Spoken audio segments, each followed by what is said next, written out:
கருணாமிருதம் கண்ணில் நான் கண்டதே கண்ணன் பிருந்தாவனம் மாயனே தேயனே மாசில்லாத தோயனே ஆத்மதானம் அழிந்த பின்னும் தேடினே தேவதேவ தாமரை பாதனே குருவே சரணம் குருவே சரணம் குருவே சரணம் குருவே சரணம் ராகவேந்திரா ஸ்ரீ ராகவேந்திரா ராகவேந்திரா ஸ்ரீ ராகவேந்திரா ராகவேந்திர ராகவேந்திர ராகவேந்திர ராகவேந்திர குருவே சரணம் குருவே சரணம் ஞான திருமேன காணவர வேண்டுமே தீர்த்த பூவன்னும் பாதை தொடவே குருவே பக்தன் வரபோது பாதை தடையாரதே காற்றில் உருவான ஆற்றில் உருவானமே தாயாகி தய செய்யும் தேவா தடை நீரகரு செய்யவா நான் செய்த பாவம் யாத்திருக்கூடம் நீ வாழும் இடம் வந்து நான் சேர வேண்டும் குருவே சரணம் குருவே சரணம் குருவே சரணம் குருவே சரணம் ராகவேந்திர ராகவேந்திர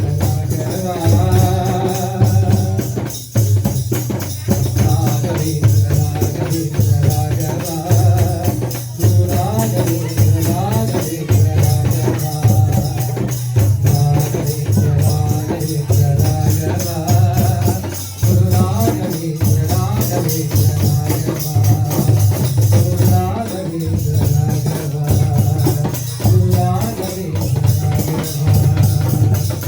ராகவேந்திர ராகவா ஸ்ரீ பிரகத் சுந்தர குஜாம்பிகா உடனுரை ஜோதி மகாலிங்கேஸ்வரரின் தனிப்பெரும் கருணையினாலே இந்த நவராத்திரி மகோத்சவமானது சிறந்த முறையிலே மூலமந்திர ஹோமமும் அதனைத் தொடர்ந்து அம்பிகைக்கு மகாபிஷேகம் கலசாபிஷேகங்களானது சேமிக்கப்பட்டு தொடர்ந்து இன்று மாலை திருக்கடையூரிலே வீட்டிருக்கக்கூடிய அபிராமி பட்டருக்கு காட்சியளித்த நமது அபிராமி அம்பிகையின் அலங்காரமானது நமது பிரகத் சுந்தர குஜாம்பிகைக்கு சேவிக்கப்பட்டு தொடர்ந்து அம்பிகைக்கு சகஸ்ரநாமம் என சொல்லக்கூடிய மிகவும் விசேஷமான அந்த 1000 நாமாவளியை கொண்ட லலிதா சகஸ்ரநாம அர்ச்சனையானது அம்பிகைக்கு சேவிக்கப்பட்டு தொடர்ந்து மகாதீபாராதனையானது சேவிக்கப்பட்டது. தொடர்ந்து நமக்கு இங்கு குரு மண்டபத்திலே அம்பாள் என்று 3 தேவிகளாக, அதாவது இந்த நவராத்திரியின் நாயகி அப்படின்னு சொல்லலாம். நம்ம ஏற்கனவே பார்த்தோம் 9 நாள் 3 பாகமா பிரிச்சு துர்கா, லக்ஷ்மி, சரஸ்வதி அப்படின்னு கொண்டாடுறது வழக்கம். அதுல இவா 3 பேரையும் சேர்த்த மாதிரி ஒரு அம்பாள் இருக்கா, சண்டிகா பரமேஸ்வரி அப்படின்னு சொல்லுவாங்க. அஷ்டாதசபுஜ மகா துர்கை அப்படின்னு. அவ துர்கா, லக்ஷ்மி, சரஸ்வதி 3 பேரும் தனித்தனியா பார்க்கிறோம்ல, இவா 3 பேரையும் ஒன்னா சேர்ந்து பார்க்கிறது தான் சண்டிகா பரமேஸ்வரி அப்படின்னு பேரு. அவளை 3ஆ பிரிச்சோம்னா, அந்த அம்பாளை 3 பாகமா பிரிச்சோம் அப்படின்னா துர்கா, லக்ஷ்மி சரஸ்வதி அப்படின்றதை வழிபட நமக்கு ஒரு சிறந்த வாய்ப்பு இன்று. அதாவது இன்னிலிருந்து பார்த்தீங்கன்னா சரஸ்வதிக்கான நாட்கள் ஆரம்பம். இன்று முதல் இன்று, நாளை, நாளை மறுநாள் ஆகப்பட்ட இந்த 3 நாட்களும் சரஸ்வதியினை வழிபடக்கூடிய ஒரு நாள், உகுந்த நாள். அதாவது முதல் 3 நாட்ல அம்பாள் நம்ம கிட்ட இருக்கக்கூடிய அந்த கார் இருளை, அந்த கெட்ட சக்திகள்லாம் அழிச்சிடுறா. ஒரு கெட்ட சக்தி போச்சு அப்படின்னா ஒரு நல்ல சக்தி வரணும், ஞானம் வரணும்.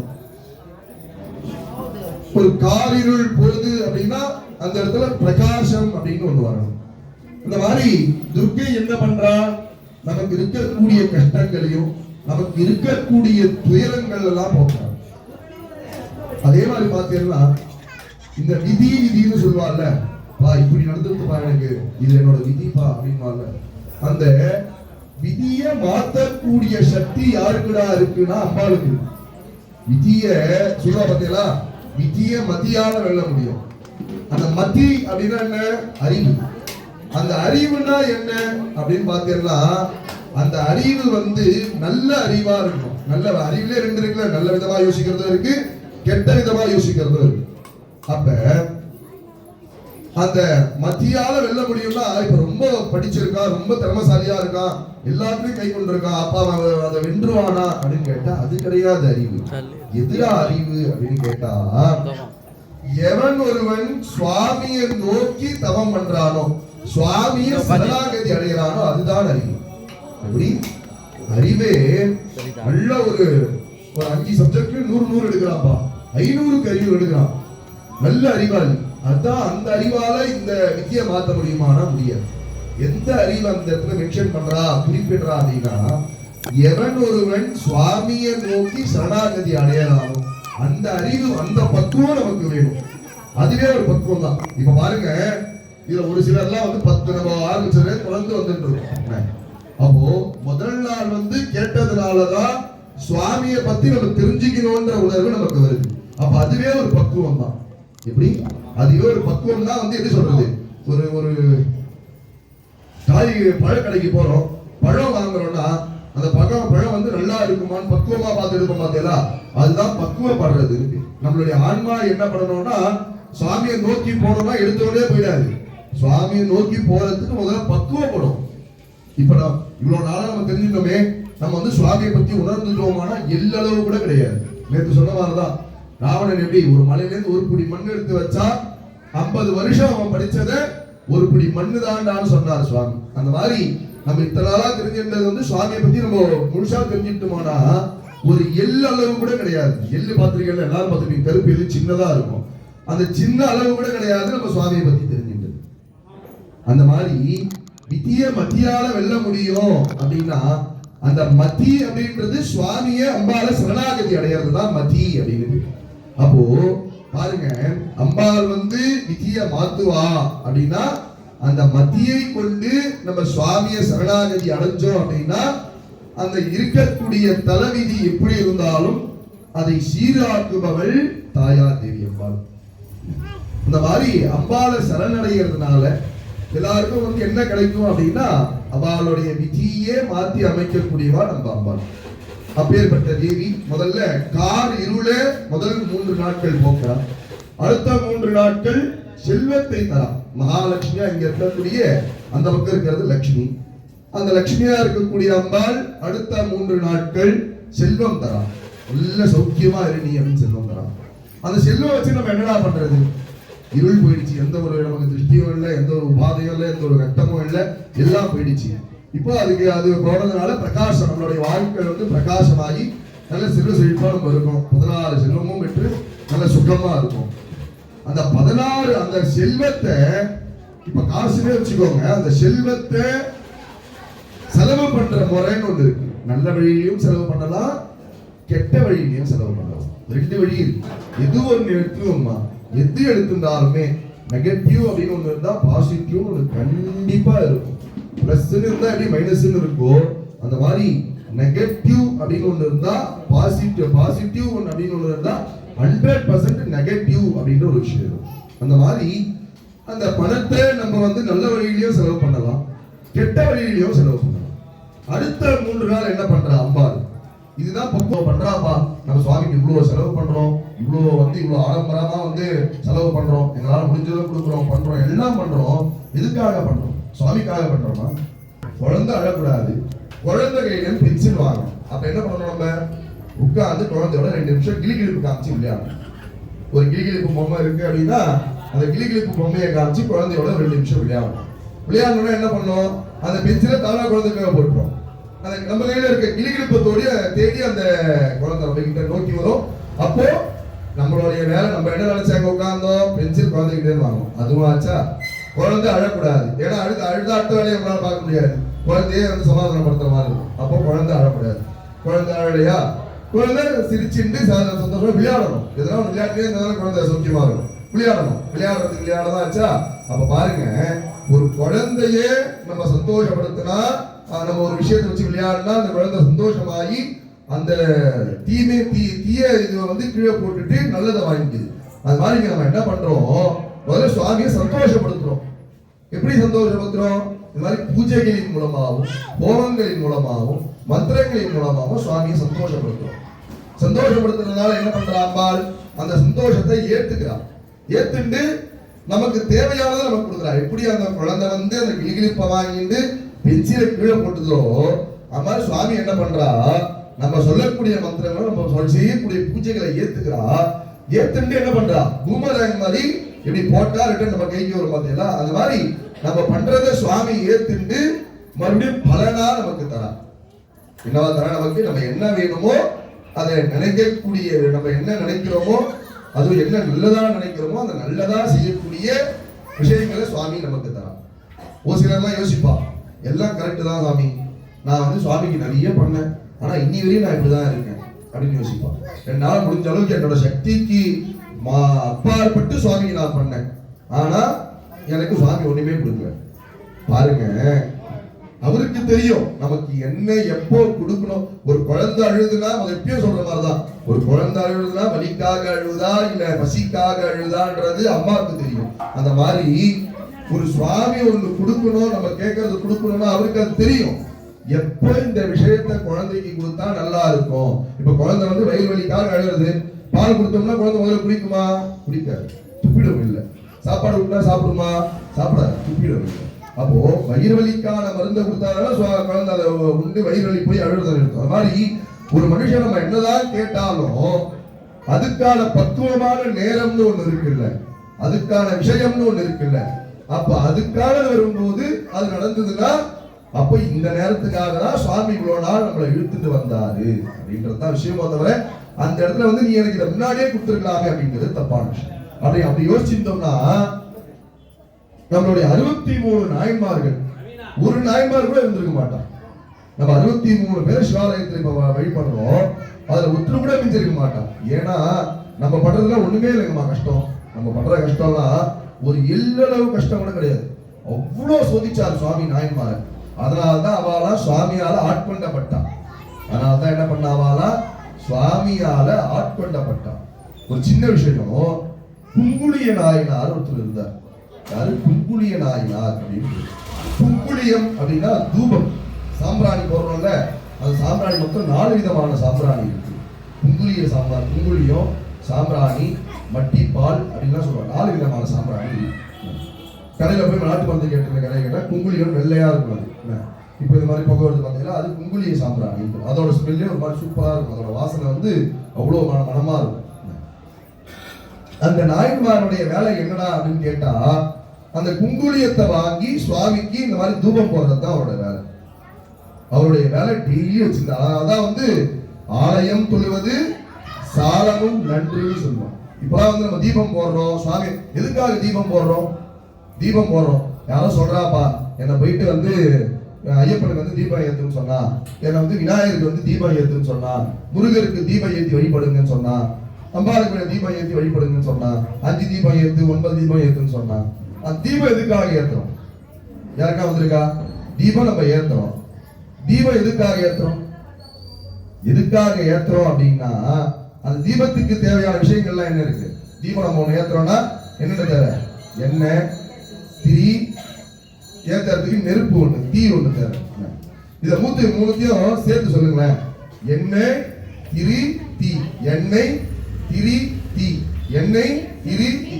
எண்ணெய் திருத்தி நம்ம தீபம் ஏத்துறதுனால அந்த சுடர் வெளியால, அந்த சுடர் ஒளியில அம்பாள் என்ன பண்ணுவாரா, சுவாமி என்ன பண்ணுவாரா, நம்ம எந்த ஒரு பாதையில போறோமோ அந்த பாதை கரெக்டான பாதையா, நம்ம போகக்கூடிய திசை கரெக்டான திசையா அப்படின்றத சுவாமி அந்த இடத்துல சொல்லுவார். அதான் சுவாமி நம்ம தீபம் ஏற்றி வழிபடுறது ரொம்ப காலமா இருக்கு. அந்த மரபு இன்னைக்கு நேரத்துலாம் கிடையாது, இன்னில இருக்கு. எதனால தீபம் ஏத்துறா எனக்கு ஒரு வாடி சந்தேகம். எல்லாம் தீபத்தை சொல்றான், எதனால ஏத்துறா அப்படின்னு எடுத்து பார்க்கும்போது தான், புத்தகத்தை எடுத்து பார்க்கும்போது தான் தெரியுது. இதனாலதான் அதாவது நம்ம போகக்கூடிய அந்த வழி பாதையை நமக்கு சுவாமி விதைக்கிறார். நம்ம போறோம், இன்னைக்கு நம்ம உட்கார்ந்துட்டு இருக்கோம் அப்படின்னா நம்ம நினைச்சோம், நம்ம கிளம்பிட்டோம் சீக்கிரமா வந்துட்டு உட்கார்ந்துட்டு இருக்கோமா? கிடையாது. இங்க நம்ம வரணும்னு யாரு நினைச்சா? சுவாமி நினைச்சா. நேற்று எவ்வளவு பேர் இருந்தாங்க, இன்னைக்கு எவ்வளவு பேர் இருக்கும். அப்ப அவள்லாம் என்ன நினைச்சா? சுவாமி. இன்னைக்கு சௌரியமா இருக்கு, நீ இன்னைக்கு இவா இருக்கட்டும். அதை நினைக்கிறது யார்? இப்ப நம்ம இந்த இடத்துல இருக்கணும்னா முடிவு பண்றது நம்ம கிடையாது, சுவாமி. என்னதான் நினைச்சாலும் நம்ம போக கூடாது அந்த இடத்துக்கு அப்படின்னு நினைச்சாருன்னா எவ்வளவு தடங்களோட கொடுப்பார். வீட்டுல இருந்து கிளம்பும்போது கடந்த தடங்கள் கொடுப்பார், பாதி வழியில வந்த பிறகு தடங்கள் கொடுப்பார், கோவிலோட கோபுரம் தெரியும் போது தடங்கள் கொடுப்பார், கோவில் வாசலை பார்க்கும்போது தடங்கள் கொடுப்பார், கோவில் வாசல் படிக்கு வந்தவனே தடங்கள் கொடுப்பார். இந்த மாதிரி நம்ம இங்க உட்கார்ந்து இருக்கோம்னாலே அதுக்கு காரணம் சுவாமி தான், வேற யாருமே கிடையாது. அந்த மாதிரி நம்ம போயிட்டு இருக்கக்கூடிய பாதை சரியான பாதையா அப்படின்றத கணிக்கிறதுக்கோசரம் தான் நம்ம சுவாமிக்கு விளக்கு ஏற்றி வழிபடுறது. என்னை திருத்தி நான் நல்ல பாதையில போறேன் அப்படின்னா என்னை திருத்தி நல் பாதையை எனக்கு காமி அப்படின்றது. அந்த மாதிரி கமலா தீபம் போறோம், அந்த மாதிரி அவளுடைய விஷயம். ஆனா டெய்லியும் போட முடியாது. நம்ம ஏதோ விசேஷனாலோ நவராத்திரி, இந்த மாசம் புரட்டாசி மாசமா, புரட்டாசி மாசத்துல நவராத்திரி மட்டும் 10 நாள் தீபம் போடுறது. மறுபடியும் அடுத்தது ஐப்பசி மாசம், ஐப்பசி மாசத்துல அன்னாபிஷேகம் வரும், சுவாமிக்கு அன்னாபிஷேகம் அன்னைக்கு மட்டும் கோயிலுக்கு போகலாம், தீபம் போடலாம். அப்புறம் கார்த்திகை மாசம், கார்த்திகை மாசம் கிருத்திகை வரும், கிருத்திகைப்பா கார்த்திகை கிருத்திகை, இன்னைக்கு கார்த்திகை தீபம் அன்னைக்கு மட்டும் கோயிலுக்கு போய் அந்த மாதிரி இருக்கு. அதான் சொல்லுவா, ஆலயம் தொழுவது சாலமும் நன்று. டெய்லியும் சுவாமியை நம்மளால முடிஞ்ச ஒரே ஒரு பிரதட்சணமாவது சுவாமிக்கு பண்ணணும். என்னதான் நம்ம வீட்டிலேயே பூஜை பண்ணாலும், நான் முன்னாடியே முதல் நாள் 2வது சொன்னேன், நம்ம என்னதான் ஆத்மார்த்த பூஜை வீட்டுல உட்கார்ந்து நல்ல சுவாமிக்கு சாசனாவும் படிக்கிற தீர்த்த அர்ச்சனை சொல்லிட்டு 10,000 நாமாவளி அர்ச்சனை இருப்பாங்க. அந்த 10,000 நாமாவளி அர்ச்சனை படிக்கிறனால எல்லாம் பண்ணாலும் கோவிலுக்கு சுவாமிக்கு ஒரு தீபம் போடணும். எதனால சுவாமி கோயிலுக்கு சுவாமிக்கு தீபம் போடணும்? நான் தான் வீட்டுல என் சுவாமி அவ்வளவு இருக்கு, எங்க வீட்டுல எல்லா சாமியும் எங்க வீட்டுல இருக்காரு. சாமியை பொறுத்த சாமி எங்க வீட்டுல இருக்கா, திருச்செந்தூர் முருகர் எங்க வீட்டுல இருக்கா, பிள்ளையார்பட்டி பிள்ளையார நான் வாங்கி வச்சிருக்கேன், எல்லா சாமியும் நான் வாங்கி வச்சிருக்கேன்ப்பா. நான் ஏன் கோயிலுக்கு தீபம் போடணும்? அவர் நினைச்சு நான் இருக்கிற தீபம் போடுவேன். அது தவறு. ஏண்டா தவறுன்னு கேட்டா, அந்தந்த இடத்துக்கு அந்தந்த மகத்துவங்கள்லாம் இருக்கு. பரார்த்த பூஜைன்னு பேர். அதனாலதான் என்ன பூஜை? பரார்த்த பூஜை. இல்ல செய்யக்கூடிய பூஜைக்கு பேரு பரார்த்த பூஜைன்னு பேரு. நம்ம என்னதான் ஆத்மார்த்தம் வீட்டுல பண்ணாலும், அது வீட்டுல பண்றதா நமக்கு நம்ம பண்ணிக்கிற பூஜை. என்னதான் நம்ம வீட்டுல பண்ணாலும் கோவிலுக்கு கோவிலில் இருக்கக்கூடிய சுவாமிக்கு அப்படிலாம் நம்ம நினைச்சோம், நம்ம வீட்லயே பார்த்து நம்ம வீட்லயே இருந்துக்கலாமா அப்படின்னு நினைச்சோம்னா இவ்வளவு சிவாலயங்கள்லாம் நம்ம கிடைச்சிருக்குமா? ராஜா என்னோட அரண்மனையிலேயே நான் கோவில் வச்சுக்கிறேன்ப்பா, என் அரண்மனையே சுவாமி தானே, அங்கேயே நான் ஒரு கோயில் வச்சுக்கிறேன் அப்படின்னு நினைச்சாருன்னா, ராஜராஜ சோழன் நினைச்சிருந்தானா தஞ்சாவூர் பெரிய கோயில் கிடைச்சிருக்குமா நமக்கு? ஏன் அவன் நினைக்கல? அதெல்லாம் நம்ம யோசிக்கணும். எல்லாம் நம்ம வீட்லயே பண்றோன்றதை யோசிக்க கூடாது, அதான் யோசிக்கணும். நம்ம ராஜராஜ சோழன் நம்ம நினைச்சிருந்தாருன்னா தஞ்சை பெரிய கோயில் கிடைச்சிருக்குமா? ராஜராஜ சோழனுடைய பையன் எங்க அப்பா தான் தஞ்சை பெரிய கோயில் கட்டிட்டாரு, அந்த கோயிலே நான் போய் வழிபடுறேன்னு நினைச்சிருந்தா கங்கை கொண்ட சோழபுரம் கிடைச்சிருக்குமா? கங்கை கொண்ட சோழபுரம் தஞ்சாவூர் பிரகதீஸ்வரர் கோயில் மாதிரியே இருக்கும், அவ்வளவு பெரிய சுவாமி இருப்பார். கங்கை கொண்ட சோழபுரம் பேரு. கங்கை கொண்ட சோழன் அப்படின்னு பேரு. யாருக்கு? ராஜராஜ சோழனுடைய பையன். அந்த பையன் நினைச்சிருந்தா கங்கை கொண்ட சோழபுரத்துல அவ்வளவு பெரிய சிவாலயம் கட்டியிருக்க முடியுமா? எதுக்காக வேணாம் கட்டினா? எதனால பண்ணா? அந்த பரார்த்தம் ஆலயம். அதாவது ஒரு கோவிலுக்கு என்ன பெயர் சொல்லுவோம்? ஆலயம் பேர். ஆலயம்னா என்ன? ஆலயம் சொல்றீங்கப்பா, விநாயகர் ஆலயம் சொல்றீங்க, முருகர் ஆலயம் சொல்றீங்க, சிவாலயம், அதாவது சிவாலயம் பேர். சிவன் இருக்கக்கூடிய ஆலயம் சிவாலயம். ஆலயம்னா வீடு, வீடுனா சுவாமி இருக்கக்கூடிய இடம் அது. அப்படி கிடையாது. ஆலயம்னா என்னன்னா ரெண்டா பிரிப்பான். ஆ பிளஸ் லயம் அப்படின்னு பிரிப்பான். அதெல்லாம் இலக்கணம். இலக்கணத்துல ரெண்டா பிரிப்பான். ஆ பிளஸ் லயம். ஆனா என்ன அப்படின்னா ஆன்மா, நம்மளுடைய ஆன்மா தான் ஆ. லயம் அப்படின்னா லயிக்கக்கூடியது, ஒன்னா சேரக்கூடியது. எங்கட ஆன்மா சேரும் அப்படின்னா சுவாமி கிட்டதான் ஆன்மா சேரும். சுவாமி எங்க இருக்கார்? ஆலயம். அதுதான் ஆலயம். ஆன்மாவானது சுவாமி கிட்ட லயிக்கக்கூடிய இடம்டா எதிரான்னு கேட்டா வீடெல்லாம் கிடையாது, ஆலயம். ஆலயத்துலதான் சுவாமி கிட்ட நம்மளோட ஆன்மா லயிக்கும். அதனால்தான் ஆலயம் தொழுவது சாலமும் நன்றுன்னு சொல்லலாம் வைக்கிறார். அப்ப இதெல்லாம் உணர்ந்ததுனால சொன்னா வரலாம். அந்த மாதிரி நம்ம டெய்லியும் வரணும் கோவில், டெய்லியும் வரணும். நம்மளால முடிஞ்ச பிரதட்சணம் பண்ணணும் சுவாமிக்கு. அந்தந்த சுவாமிக்கு ஒரு கணக்கு இருக்கு பிரதட்சணத்துக்கு. நம்மளால எத்தனை முடியுமோ அந்த பிரதட்சணம் பண்ணிட்டு ஒரு தீபம் ஏற்றிட்டு சுவாமிக்கு வழிபடணும். அதுதான் பராத்தரை. அந்த மாதிரி குங்குளிய நாயனார் அப்படின்னு சொல்லக்கூடிய என்ன பண்றார்?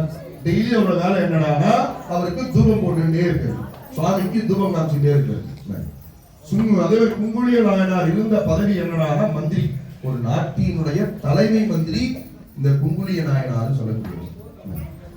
அந்த தலைமை மந்திரி பதவியில இருந்தவர் சுவாமிக்கு நித்தியம் குங்குமம் போட்டுட்டே வந்திருந்தார், குங்குளியம் போட்டுட்டே வந்திருந்தார். டெய்லியும் என்னதான் அவருக்கு என்னதான் இங்கதான் போருக்கு போனாலும் குங்குளியம் போடாம இருக்க மாட்டார் சுவாமி. அந்த மாதிரி டெய்லி குங்குளியம் போட்டுட்டே வராரு குங்குளிய நாயனாரு. மந்திரியா இருக்காரு. மந்திரியில இருந்து கொஞ்சம் இறங்கி படைத்தளபதி ஆகிறாரு. படைத்தளபதியிலிருந்து சிப்பாயா மாறுறாரு. சிப்பாயிலிருந்து ஒண்ணுமே இல்லாத தரித்திரனா வராரு. யாரு? குங்குளிய நாயனார் ஒண்ணுமே இல்லாத தரித்திரியா வராரு. ஆனா அப்பயும் அவர் சுவாமிக்கு தூபம் போறதை விடவே இல்லை. அப்பயும் தூபம் போட்டுட்டு இருக்காரு. அவருடைய ஆத்துக்காரருடைய நகையை அடமானம் வைக்கிறார், அவருடைய பட்டி சேலைகள் அடமானம் வைக்கிறார், அடமானம் வச்சதை விற்கிறா, எல்லாம் பண்ணி அந்த குங்குளிய நாயனார் தூபம் போட்டுட்டே வரார். ஒரு கட்டத்துக்கு மேல அவர்கிட்ட குங்குளியம் போடுறதுக்கு தூபம் வாங்குறதுக்கு காசு இல்லை. ஒரு கட்டத்துக்கு மேல அந்த குங்குளியம் சொல்லக்கூடிய அந்த தூபத்தை வாங்குறதுக்கு காசு இல்லை. யாச்சகம் பண்றான். யாச்சகம்னா பிச்சை எடுக்கிறது. பிச்சைக்கு யாச்சகம். எல்லாருக்கும் யாச்சகம் பண்றான். எல்லாருக்கும் யாச்சகம் பண்ணி வர காசுல தூபம் போடுறாரு. அந்த மாதிரி ஒரு 4 நாள் 5 நாள் போட்டு போறாரு. ஒரு நாள் கேட்டா கொடுப்பா, 2 நாள் கேட்டா கொடுப்பா, 3 நாள் கேட்டா கொடுப்பா, தொடர்ந்து யார் கொடுப்பா? ஒரு கட்டத்துக்கு மேல என்ன ஆகுறாரு? சுவாமிக்கு என்னால நாளைக்கு சுத்தமா தூபம் போட முடியாது. அந்த மாதிரி ஒரு நிலைமை அவருக்கு வந்துருது. என்னால அவருக்கு தெரிஞ்சு போகுது. நமக்கு தெரியும்ல என்ன நடக்க போகுது, நம்ம இப்ப இருப்போமா, நாளைக்கு நம்மளால அதை பண்ண முடியுமா, ஒரு விஷயத்த பண்ண முடியாது நமக்கு தெரியும். அதான் அவருக்கு தெரிஞ்சு போயிடுச்சுப்பா, என்னால சுவாமிக்கு நாளைக்கு தூபம் போட முடியாது. இந்த ஆன்மா வாங்கப்பட்டது சுவாமி கொடுத்தது. இந்த ஆன்மா, இந்த உடம்பு அந்த சுவாமிக்கு பிரயோஜனப்படல அப்படின்னா எனக்கு எதுக்கு இந்த உடம்புன்னு தற்கொலை பண்ணிக்கிறார். கழுத்தை அறுத்துண்டு, எப்படி அவருடைய கழுத்தை அறுத்துண்டு தற்கொலை பண்ணிக்கிறார். தற்கொலை பண்ணிட்டோடனே என்ன பண்றா? அந்த அளவுக்கு தற்கொலை பண்ணிக்க போறார். அந்த அளவுக்கு அந்த க்ஷணவரையும் சுவாமி என்ன பண்றார்? அவனை சோதிக்கிறார். இங்க என்ன விஷயம்னா அவரு தற்கொலை பண்ணிக்கிறது விஷயம் இல்ல, அந்த அளவுக்கு சுவாமி அவரை சோதிக்கிறார். அந்த அளவுக்கு அவனை பக்குவப்படுத்துறார். சோதிக்கிறதுன்னு சொல்றதை விட அந்த அளவுக்கு எந்த ஒரு ஆசாபாசமும் கிடையாது, எந்த ஒரு விஷயமும் எனக்கு தேவைன்ற விஷயம் கிடையாது. எல்லாம் நீதான், நீ கொடுத்த உடம்பு இது. இந்த உடம்பு உனக்கு பிரயோஜனப்படலைன்னா எனக்கு எதுக்கு இந்த உடம்பு அப்படின்ற எண்ணம் வருது பார்த்தீங்களா? அதுதான் பக்குவம். அந்த மாதிரி ஒரு எண்ணத்துக்கு நம்மளை கொண்டு வராரு பார்த்தீங்களா சுவாமி? அந்த விஷயம் தான் பக்குவம். சுவாமி அப்போ அந்த குங்குளிய நாயனாரை எவ்வளவு செதுக்கியிருப்பாரு, எவ்வளவு பண்ணியிருப்பாரு, எவ்வளவு கஷ்டங்கள் கொடுத்திருப்பாரு. ஆனாலும் அவர் அந்த விஷயத்தை விடல. அந்த இடத்துக்கு போற நேரத்துக்கு சுவாமி ரிஷபாரூடனாக காட்சி தரார். சுவாமி அம்பா 2 பேர் மட்டும்தான் காட்சி தரார். நம்ம 2வது நாள் கையில, முதல் நாளை கைலாய தரிசனம் பண்ணோம்ல, அப்ப யார் யார் காட்சி கொடுத்தா சொன்னா அது மாதிரி இங்க என்ன பண்றாருன்னா சுவாமி குங்குளிய நாயனாருக்கு ரிஷபாரூடனாக காட்சி கொடுக்குறார். ரிஷபாரூடனாக காட்சி கொடுத்து நான் உன்னை சோதிக்கிறதுக்காக தான் இதை பண்ணேன், நீ நல்லா பக்குவப்பட்டுட்ட அப்படின்னு சொல்லி சுவாமி என்ன பண்றார்? குங்குளிய நாயனார கூடையே கூட்டிட்டு போயிடறார். எங்க? சுவாமியோடைய கைலாயத்துல தூபம் போடுறதுக்கு. சுவாமி இருக்கக்கூடிய பிரத்யட்சமா இருக்கக்கூடிய கைலாயத்துல தூபம் போடுறதுக்கோசரம் குங்குளிய நாயனாரை இங்கே இருந்து கூட்டிட்டு போயிடலாம். இந்த மாதிரி ஒவ்வொரு நாயன்மாரும் ஒவ்வொரு விஷயங்களை பண்ணிட்டே வந்தார். நம்ம தீபம் போடுறதா சொன்னோம்ல, அந்த தீபம் நம்ம போடுறோம்ல, இதே தீபத்தை நாயன்மார் ஒருத்தர் போட்டார். எரிபக்த நாயனார் பேர் அவருக்கு. அவர் பேர் என்ன? எரிபக்த நாயனார். அவருக்கு என்ன வேலை? டெய்லி தீபம் போடுறதுதான், டெய்லியும் சுவாமிக்கு தீபம் போடுறதுதான். அவருக்கும் இதே மாதிரி சோதனைகள் கொடுத்து தீபம் போட முடியாத மாதிரி பண்ணார் சுவாமி. நாளைக்கு தீபத்துக்கு அவர்கிட்ட ஒண்ணுமே இல்லை. தன்னுடைய கைய முதல்ல கிழிச்சு அதுல இருக்கக்கூடிய ரத்தத்தை எண்ணெயாவும் அவருக்குள்ள இருக்கக்கூடிய நரம்ப வந்து திரியா மாத்தி தீபம் போடுறார் சுவாமி. அப்படி எப்படி பாருங்க சுவாமி அவரை எந்த அளவுக்கு சோதிச்சார் அப்படின்னா, ஒரு கையோட விடல, கை காலு ரெண்டு கையும் அவ்வளவு சோதிச்சார். அவ்வளவு போட்டுட்டே வரார். கடைசியா வந்து உடம்புல வேற எங்கேயுமே இடம் இல்லைன்னு சொல்லிட்டு மார்பை கிழிக்கும் போது சுவாமி அவருக்கு தரிசனம் கொடுத்தார். அப்போ அவரை எந்த அளவுக்கு சோதிச்சிருப்பார். இதெல்லாம் வந்து சுவாமி வந்து நம்ம இவ்வளவு மோசமா இருக்காரே சுவாமி, மோசம் கிடையாது. அந்த அளவுக்கு பக்குவப்படுதல், அந்த அளவுக்கு நம்ம சுவாமியை சரணாகதி அடையிறது, அந்த அளவுக்கு சுவாமியே நம்ம நீதான்ப்பா எல்லாம், உன்னை விட்டா எனக்கு எதுவுமே கிடையாது. ஏங்க ஒரு ஸ்டேடியத்துக்கு போறோம், ஒரு கிரிக்கெட் மேட்ச் பார்க்கறதுக்கு ஸ்டேடியத்துக்கு போறோம். ஸ்டேடியத்துக்கு ஆஃப்டர் ஆல் நம்ம கிரிக்கெட் பார்க்கறதுக்கு ஸ்டேடியத்துக்கு போறோம். அங்கேயே பிரிக்கிறா, 1000 ரூபாய் டிக்கெட் ஒன்று, 2000 ரூபாய் டிக்கெட் ஒன்று, 5000 ரூபாய் டிக்கெட் ஒன்று, 10000 ரூபாய் டிக்கெட் ஒன்று, 50000 ரூபாய் டிக்கெட் ஒன்று, 1,00,000 ரூபாய் டிக்கெட் ஒன்று. 1,00,000 ரூபாய் டிக்கெட் நீங்க கொடுத்தீங்கன்னா தோனி இருந்தாலும் பக்கத்திலே உட்காரலாம். நீங்க என்ன 50,000 ரூபாய் டிக்கெட் கொடுத்தீங்கன்னா தோனி 5 சீட்டுக்கு முன்னாடி இருப்பாரு, நீங்க இங்க உட்காரலாம். ஒரு இன்னும் கொஞ்சம் கம்மியா கொடுத்துருந்தீங்கன்னா தள்ளி தள்ளி போது பார்த்தீங்களா. அந்த மாதிரி நம்ம அவ்வளோ விஷயத்துக்காக நம்ம எதுக்காக ஆசைப்படுறோம், அங்க போய் உட்காரணும் அப்படின்றதுக்காக ஆசைப்படுறோம். அப்ப அந்த அளவுக்கு நம்ம எக்ஸ்பென்சிவ் செலவு பண்ணணும். அப்போ இந்த லோகத்துல இருக்கக்கூடிய சந்தோஷங்கள்லாம் இங்க இது, இந்த லோக சந்தோஷத்துக்காக நம்ம இவ்வளவு வந்து நம்மளுடைய தேகத்தை வந்து நம்மளுடைய விஷயத்தை வந்து நம்ம செலவு பண்றோம். இதை விட பல்லாயிரம் மடங்கு சந்தோஷம் எங்கடா இருக்குன்னா சுவாமி கிட்ட இருக்கிறதுல. நம்ம என்ன நினைச்சிட்டு இருக்கோம், இங்க பார்க்க காரு, இங்க பார்க்க இந்த லௌகீக வாழ்க்கைலாம் வந்து நமக்கு வந்து போதுமான விஷயம் அப்படின்னு நம்ம நினைச்சிட்டு இருக்கோம். ஆனா இதெல்லாம் விட பல்லாயிரம் மடங்கு சந்தோஷம் எங்கடா இருக்குன்னா சுவாமி கிட்ட இருக்கு. அதனாலதான் 63 நாயன்மாரும் அதை உணர்ந்ததுனாலதான் இவ்வளோ பாடு சுவாமி என்னதான் பட்டாலும் நீதான் எனக்கு அப்படின்னு சொன்னாரு. அதே மாதிரி அவளுக்கு மட்டும்தான் கிடையாது, அவளுக்கு அடுத்து நிறைய பேர் அந்த மாதிரி சுவாமி சரணாகதி அடைஞ்சவாள்னா சௌக்கியமா அவளுடைய வரலாறு இன்னைக்கும் பேசப்பட்டு இருக்கு. முதல்ல சொன்ன மாதிரி அந்த காளையார் கோவில் மருது சகோதரர்கள் அவர்களுடைய வரலாறு, அவெல்லாம் சுவாமி சரணாகதி அடைஞ்சதுனால தான் சுவாமிக்காக பிராண தியாகம் பண்ணான். அவெல்லாம் அதுக்காக தான் சுவாமிக்காக உயிரை கொடுத்தா. இடிச்சிருவான்னு சொன்னோடனே வந்து நின்றதுக்கு காரணம் என்ன, அவளுக்கு அந்த பக்குவப்பட்டு என் சுவாமிடா என்னோட விஷயம்டான்னு இருந்ததுனால தானே வந்தா. அப்ப அது பக்குவப்பட்டிருக்கிறது தானே. அப்ப அவ இன்னி வரையும் பேசிட்டு இருக்காளா இல்லையா வரலாறுல, இன்னி வரையும் சுவாமியோட ஐக்கியமா இருக்காளா இல்லையா? காரணம் அந்த பக்குவப்படுதல். இந்த மாதிரி நம்ம விஷயங்கள்லாம் தெரிஞ்சிட்டோம்னா நம்மளுடைய ஆன்மாவாகப்பட்டது என்னப்படும், பக்குவப்படும். அந்த பக்குவப்பட்டா சுவாமி கிட்ட இருக்கக்கூடிய அந்த கதி நமக்கு கிடைக்கும். அதனாலதான் வந்து சுந்தரர் வந்து சுவாமியோடைய பிரதிபிம்பமா இருந்தாலும் சுந்தரருடைய வேலை கைலாயத்தில் என்னடானா பஸ்ம கமண்டலுவ சுவாமி பக்கத்துல பிடிச்சுட்டே இருக்கு. அது எவ்வளவு பெரிய பாக்கியம் தெரியுமா? சுந்தரருக்கும் கொஞ்சம் நெஞ்சம் கிடையாதுங்க. தன்னுடைய கண்ணு போய் சுந்தரர் வந்து என்னதான் பிராமணனா இருந்தாலும், என்னதான் வந்து சுவாமி வந்து கடலில் பார்த்து வந்தவர் தான் சுந்தரர், என்னதான் சுவாமியோடைய நிழலா இருந்தாலும் அந்த சுந்தரரை சுவாமி அவ்வளவு சோதிச்சார். தன்னுடைய கண்ணு போய் திருவெண்ணை நல்லூர் அப்படின்னு சொல்ற இடத்துல சுந்தரருக்கு குச்சை கொடுத்து அந்த குச்சை ஊனிட்டு போய் நீ வந்து என்னை பத்தி பாடு, என்னையோடைய புகழை வந்து பரப்புன்னு சொன்னாரு சுவாமி. அதெல்லாம் பண்ணதுனால இன்னி வரையும் வந்து சுவாமி பக்கத்திலேயே பஸ்ம கமண்டலுவை ஏந்திர அளவுக்கு சுந்தரரோட பாக்கியம் கிடைச்சிருக்கு.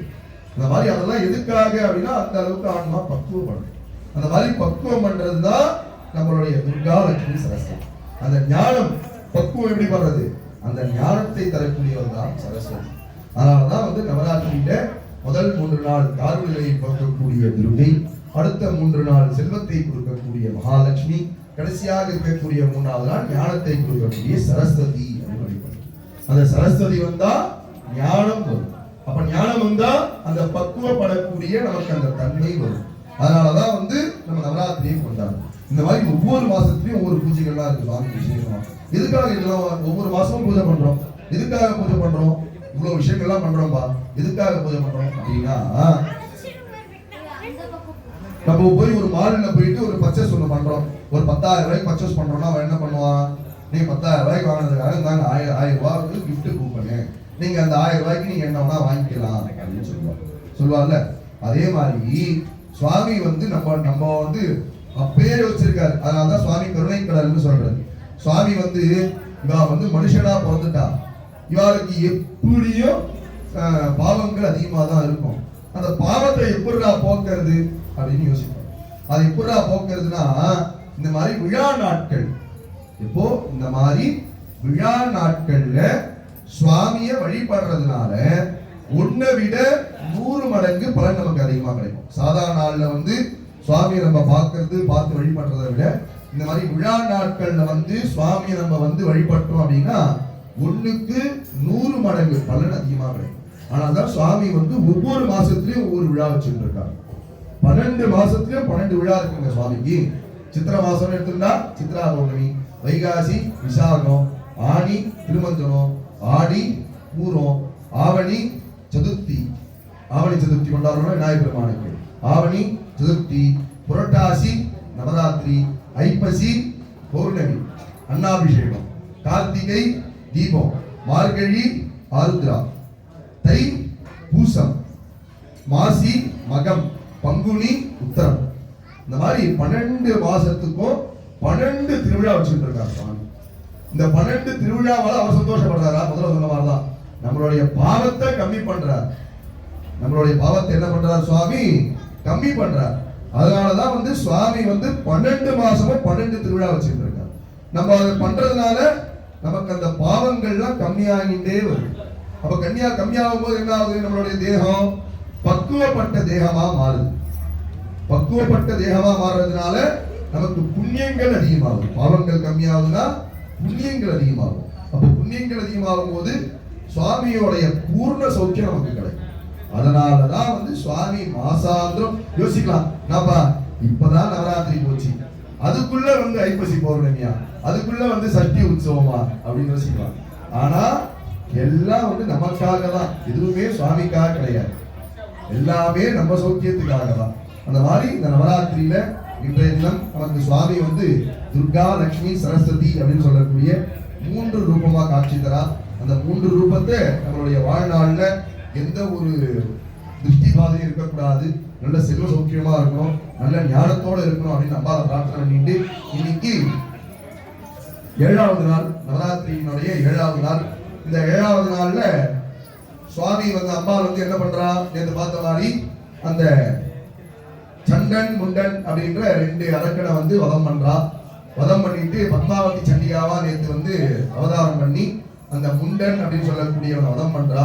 அந்த முண்டன் அப்படின்ற வதம் பண்ண உடனே இதுவும் மகிஷாசுரனுக்கு தெரியுது. ஆனா அப்பையும் அவனோட ஆணவம் அடங்கல. ஆணவம் உச்சத்துக்கு போயிடுது. இன்னும் இப்பதான் என்ன ஆகுது? ஆணவம் உச்சத்துக்கு போயிடுது. என்னுடைய இருக்கக்கூடிய எல்லாத்தையும் நீ அழிச்சுட்ட அப்படின்னு சொல்லிட்டு என்ன பண்றான் மகிஷாசுரன்? அவன் கூட 2 பேர் தான் இருக்காங்க. யாரு அப்படின்னா சும்பன், நிசும்பன் அப்படின்னு பேர். 2 சும்பாசுரன், நிசும்பாசுரன், மகிஷாசுரன்.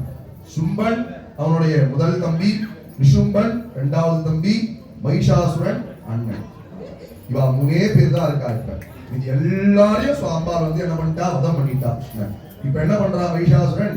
அவனுடைய சைன்யங்கள், எத்தனை சைன்யங்கள் அப்படின்னு கேட்டா வாக்கியத்துல வரும், கோடி சைன்ய ஸ்வீகிருத்திய அப்படின்னு. எவ்வளவா? கோடி சைன்யமா, 1 கோடி பேர்.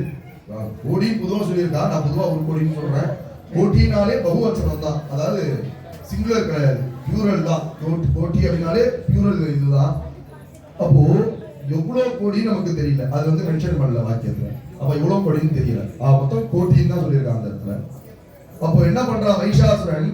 அந்த கோடி சைன்யத்தை கூப்பிட்டு அவன் கிட்ட இருக்கக்கூடிய சும்பன், நிசும்பன் அவனுடைய தம்பியும் கூப்பிட்டு போருக்கு போறான். இப்ப நானே இறங்குறேன் களத்துல அப்படின்னு சொல்லிட்டு என்ன பண்றான் மகிஷாசுரன்? அவனே வந்து இப்ப வரான் அம்பாளோட சண்டை போடுறதுக்காக. அவன் வரான்னு தெரிஞ்சுட்டு அம்பாள் என்ன பண்றான்?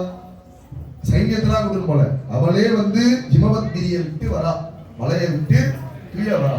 எதுக்காக? சும்மா இவனை மகிஷாசுரனை அழிக்கிறதுக்காக கிடையாது. மகிஷாசுரனை திருத்தறதுக்கோசரம். எதுக்காக அம்பாள் இறங்கி வரா? அந்த மகிஷாசுரனுடைய ஆணவத்தை அடக்கி அவனை திருத்தறதுக்கோசரம் அம்பாள் வந்து அவருடைய ஸ்தானத்தை விட்டு இறங்கி வரா. அதனாலதான் பாருங்க, நம்ம உற்சவ காலத்துல அம்பாள் எதுக்கு ஒரு இடத்துல இருப்பா, அந்த பீட்டத்தை இறக்கி பூஜை பண்றதுக்கு பேர் அதுதான். உற்சவ காலத்துல அம்பாள் இருக்க இடத்தை விட்டு உற்சவ மூர்த்தியை வெளில எடுத்து வச்சு எதுக்கு பண்றோம்னா, அங்க இடம் இல்லாதனால எடுத்து பண்றோம்னா கிடையாது. அம்பாள் வந்து நமக்கு அனுகிரகம் பண்றதுக்காக இறங்கி வரா. இங்க அங்கேருந்து இறங்கி வரா. இன்னொன்னு, சுவாமி வீதி புறப்பாடு ஆகிறாரு, வீதி எல்லாம் வராரு அப்படின்னா எதுக்காக வீதிக்கெல்லாம் வராரு? எதுக்காக சுவாமி வீதிக்கெல்லாம் வராரு? நம்மள மாதிரி நம்மள வந்து நமக்கு நம்ம இடத்துல அனுகிரகம் பண்றதுக்கு தான் சுவாமி. இப்ப நம்மளாம் முடிஞ்சவா கோயிலுக்கு வந்துட்டோம், எவ்வளவு முடியாதவார வீதியில வீட்டுல இருப்பால, அபாலுக்கு அனுகிரகம் பண்றதுக்காக தான் சுவாமி வீதியில வர. 10 நாள் பிரம்மோற்சவம் பண்ணுவா, 10 நாள் சுவாமி வருவார் இல்ல, 10வது நாள் தீர்த்தவாரின்னு பண்ணுவா. குளத்துக்கு போயிட்டு குளத்துல வந்து அம்மா சுவாமியோட ரூபமா இருக்கக்கூடிய அஸ்திராயிரை உள்ள விட்டு வெளியே எடுப்பா. அது எதுக்காக பண்றா? சுவாமி வந்து நீர்ல யாரெல்லாம் இருப்பா, குதிரைகள் இருக்கும், மீன்கள் இருக்கும், அபாலுக்கும் தரிசனம் கொடுக்கணும் அப்படின்றதுக்காக தீர்த்தவாரி உற்சவம்னு ஒன்று வச்சிருக்கோம். சூர்ண உற்சவம். சுவாமிக்கு என்ன பண்ணுவாங்கன்னா ஒரு உரல் மாதிரி வச்சு உரல்ல அந்த சூர்ணம், மஞ்சள், வில்வம், எண்ணெய் அதெல்லாம் விட்டு இடிப்பான். இடிச்சு சுவாமிக்கு தடவுவான். அது எதுக்காக அம்மா சுவாமிக்கு பண்றா? சூர்ணோத்சவம் பேரு. பிரம்மோற்சவத்துல பண்ணுவா. 10 நாள் திருவிழாவில் இதெல்லாம் பண்ணுவா. கடைசியில சேரும்போது சூர்ணோத்சவம் எதுக்காக பண்றா அப்படின்னா, சுவாமி வந்து பசு பட்சி, பசு முதல்ல சொல்லிட்டோம், பட்சிகள் மரங்களுக்குலாம் அனுகிரகம் பண்ணணும் அப்படின்றதால அந்த விஷயம் சூர்ணோத்சவத்தை ஏற்றுக்கிறார். இந்த மாதிரி சுவாமி இறங்கி வந்து பூஜை. அதனால என்ன பண்றா? மகிஷாசுர வதம் பண்றதுக்காக அம்பாள் அவருடைய இடத்தை விட்டு இறங்கி வரா. இறங்கி வந்த உடனே முதல்ல சைன்யத்தை பார்க்கலாம். அம்பாள் யார பாக்குறான்னா, சும்பன்னு சொல்லக்கூடிய சும்பாசுரனை தான் முதல்ல பாக்குறா. அதனால என்ன பண்றா, இன்னைக்கு ராஜமாதங்கி, நம்ம பார்த்தோம்ல 3வது நாள் அலங்காரமோ 4வது நாள் அலங்காரமோ நினைக்கிறேன், ராஜமாதங்கி அப்படின்னு பேரு. அந்த ராஜமாதங்கியா உருவம் எடுத்து அந்த சும்பன் அப்படின்னு சொல்லக்கூடிய அசுரனை அம்பாள் வதம் பண்றா. அந்த ராஜமாதங்கி அப்படின்னா எப்படி இருப்பா அப்படின்னு கேட்டீங்கன்னா, ராஜமாதங்கிக்கு மொத்தம் 4 கைகள் இருக்கும். 2 கை கீழே இருக்கக்கூடிய 2 கையில வீணை வச்சுட்டு இருப்பா. மேல இருக்கக்கூடிய வலது கையில நம்ம அம்பாளுடைய அபய கைக்கு மேல கிளி இருக்கு பாத்தீங்களா, அந்த மாதிரி கிளி வச்சுட்டு இருப்பா. இடது கையில சங்கு அப்படின்னு சொல்லக்கூடிய ஆயுதம் வச்சுட்டு இருப்பா. அப்படி இருக்கக்கூடிய ராஜமாதங்கி அம்பாள் இன்னைக்கு சும்பாசுரன் அப்படின்னு சொல்லக்கூடிய அசுரனை வதம் பண்ண நாளை குறித்து தான் இன்னைக்கு நம்ம நவராத்திரியினுடைய 7வது நாள் கொண்டாடுறோம். நல்லா அம்பாள் துர்காலட்சுமி சரஸ்வதியை பிரார்த்தனை பண்ணி தொடர்ந்து இப்போ உபச்சாரம் பண்ண போறா. இந்த உபச்சாரம் அப்படின்னா என்ன அப்படின்னா நாளைக்கு போவோம். இதுக்கப்புறம் பேசணும்னா என்னை வந்து திட்ட ஆரம்பிச்சிருவீங்க. அதனால இதை பத்தி இந்த உபச்சாரம் அப்படின்னு இப்பயே திட்டா இருக்கீங்க நிறைய மனசுல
शिवे सर्वार्थ साधिके शरण्ये त्र्यंबके गौरी नारायणी नमोस्तुते नमो देव्यै महादेव्यै शिवायै सततं नमः नमः प्रकृति भद्रायै नियतां प्रणतास्मताम् ओम या देवी सर्व भूतेषु दुर्गा रूपेण संस्थिता नमस्तस्यै नमस्तस्यै नमस्तस्यै नमो नमः या देवी सर्व भूतेषु लक्ष्मी रूपेण संस्थिता नमस्तस्यै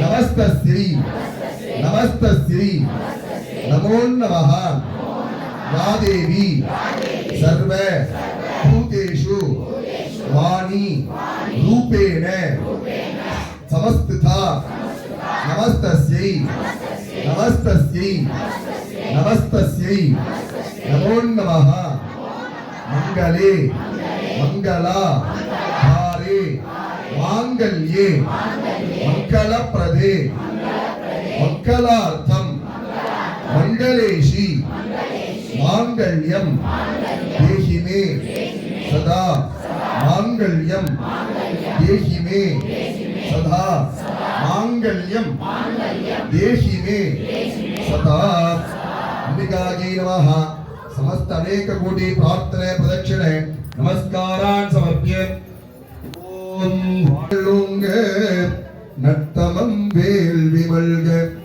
மேன்மைகள் செய்வ நீதி விளங்குக உலகம் எல்லாம் மேன்மைகள் செய்வ நீதி விளங்குக உலகம் எல்லாம் ஹர ஹர நம பார்வதி பதயே திருநாளுடைய சிவனே போற்றி